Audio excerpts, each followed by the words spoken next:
जागते रहो।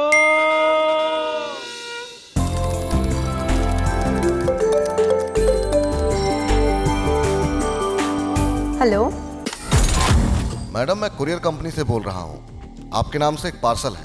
अच्छा, पार्सल है। हाँ तो आप भेज दीजिए। नहीं, पार्सल यहाँ सीज किया गया है। आपको खुद आना होगा। इसमें कुछ ऐसा सामान है जिसकी इन्वेस्टिगेशन करानी पड़ेगी। अरे मैंने तो ऐसा कुछ ऑर्डर ही नहीं किया।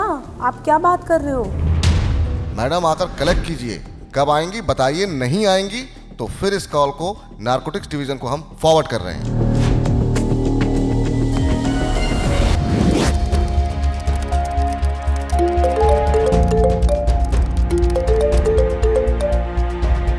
हेलो। हेलो अजीत जी। हाँ बोल रहा हूँ। मैं फेडेक्स से बोल रहा हूँ। आपका एक कुरियर फंस गया है। कौन से कुरियर? मैंने तो कोई कुरियर नहीं मंगाया।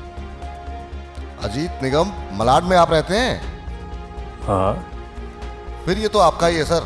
इसमें 9 पासपोर्ट हैं और इंटरनेशनल बैंकों के चेक बुक हैं। आपको आकर ये लेना होगा या फिर पुलिस स्टेशन में ये सबमिट कर दिया जाएगा।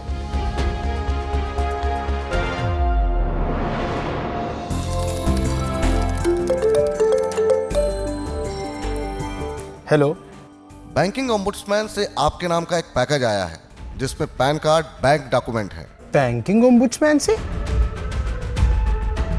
हाँ हाँ, इसमें आरबीआई का स्टैंप है। मुझे वहां से क्यों कुरियर आएगा? अब ये तो आप ही जानिए। इस पर कॉन्फिडेंशियल लिखा हुआ है। अच्छा फिर आप एक काम करिए, आप उसे भेज दीजिए। हाँ, मुझे डिलीवर कर दीजिए उसे। अरे सर, डिलीवरी करनी है तो आपको इसके लिए पेमेंट करनी होगी, वरना आप पिक कर लीजिए। पैसे लगेंगे? लेकिन कुरियर के पैसे कैसे? दिव्या, अजीत और विक्रांत अकेले ऐसे लोग नहीं हैं जिन्हें इस तरह के कॉल्स आ रहे हैं। देश भर में इन दिनों कुरियर के बहाने से ऐसे कॉल्स खूब हो रहे हैं। कभी कहा जाता है कि आपका पासपोर्ट हमें मिला है, कभी कहा जाता है ड्रग्स आपके पैकेट में मिल रहा है, तो कभी कहते हैं आपके बहुत जरूरी सरकारी दस्तावेज हमारे पास हैं। डराने की कोशिश रहती है ताकि सामने वाला घबरा कर पीछा छुड़ाने के लिए पेमेंट देकर मामला रफा दफा कर दे, और इसे ही कहते हैं कुरियर फ्रॉड। मुंबई में ऐसे ही कुरियर के नाम पर एक महिला के साथ करीब 2 लाख रुपए की ठगी हुई। तरीका वही, एयरपोर्ट पर आपका कुरियर आया है, इसमें संदिग्ध सामान मिला है। महिला के नानुकुर करने पर ठगों ने पुलिस बनकर बात की। कहा कि मामला नारकोटिक्स का है, इसलिए कॉल नारकोटिक्स विभाग के अधिकारियों को ट्रांसफर किया जा रहा है। ऐसे करते करते महिला इतना घबरा गई कि जितने पेमेंट की डिमांड रखी उसने पे कर दी अपनी जान छुड़ाने के लिए। आपको एक नकली नंबर से कॉल करते हैं और कहते हैं कि ये ऐसे ऐसे फेडेक्स से बोल रहे हैं या किसी भी कोरियर कंपनी से, और आपका पैकेट आया है और इसके अंदर कुछ गैर कानूनी सामान भी मिला है। आपका नाम पता बताते हैं और उसके बाद जब तक आप अपना दिमाग चला पाए वो आपको जोड़ देते हैं ऑनलाइन एक टेलीफोन लाइन से, ये कह के कि वो साइबर सेल या साइबर क्राइम या क्राइम ब्रांच से जोड़ रहे हैं, और फिर वो आप में एक डर क्रिएट करते हैं और उसके बाद फिर वो उनका आदमी कहता है कि हम आपको इस सब से निकाल सकते हैं।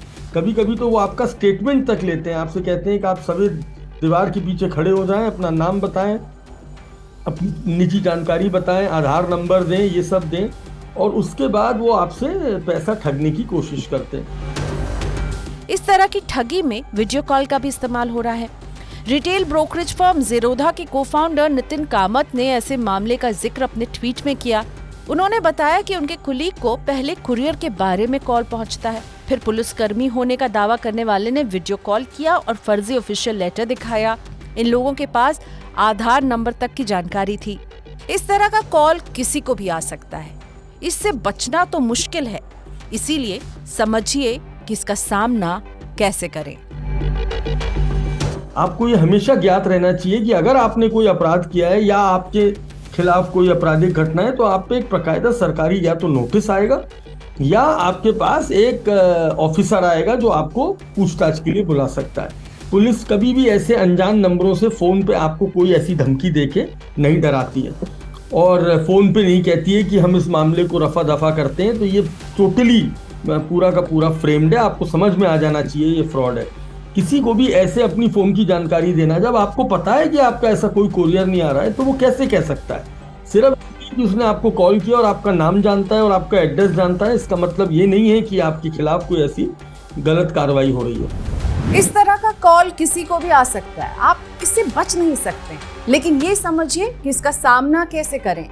दिव्या हो, अजीत हो या विक्रांत या फिर आप ही क्यों ना हो, कुरियर में जब भी ड्रग्स वगैरह मिलने की बात कही जाती है ना, तो बस इतना कहें कि आपका वकील इस बारे में उनसे बात करेगा। ज्यादातर ठग जो हैं इस बात को सुनकर ही परेशान हो जाएंगे, या तो फोन काट देंगे या फिर आपसे बहस कर सकते हैं। लेकिन आप जैसे कहेंगे ना कि आपको कानूनी समझ है, कहीं ना कहीं वो आपसे कतराने लगेगा। आप घबराएंगे नहीं तो वो आपसे डरेगा। आप उनसे लिखित में कुरियर डिटेल्स मांग सकते हैं। कुरियर कंपनी का नंबर पता कीजिए और कंपनी को सीधा संपर्क करके पूछिए कि क्या आपके नाम पर कोई इस तरह का कुरियर आया है।